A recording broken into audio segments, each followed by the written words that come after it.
Ho an'ny vantotany nanatanteraka ny fandravana trano dia fampiarana ny didi-pitsarana navoaka ny fitsarana ambaratonga voalohany nivoaka tamin'ny taona 2014 no natao.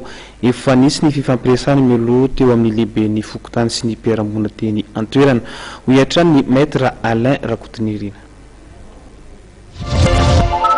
Fanatanterahana ny didi-pitsarana navoaka ny fitsarana ambaratonga voalohany nivoaka tamin'ny taona 2014. Io kosa no nambaran'ilay vaditany tonga nanatanteraka ny fandravana ilay trano teny amin'ny 17 hektara miaraka tamin'ny mpitandron'ny filaminana. Nanambarany tena ny fefanisy ny fifampiresahana teo amin'ny lehiben'ny fokontany sy ny ray aman-dren'ny mpiara-monina teny an-toerana ary efa tokony tamin'ny 29 volana martsa teo no nanatanterahana ny fandravana saingom-bola nomena herinandro ireo olona ialany. Efa vatany fandrono zao no efa tonga teto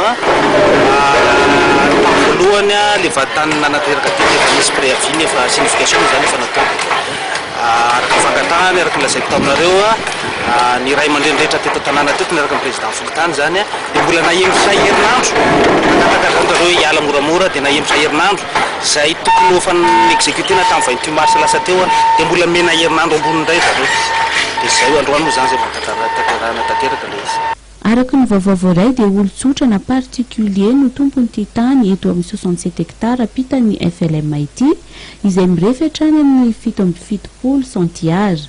Tokony ho tamin'ny taona 2012 no nanatanterahana ny didy saingy noho ny fahasarotany ny fanatanterahana ny didy dia tamin'ity androany ity ao anatin'izao taona 2012 izao no nanaovana izany.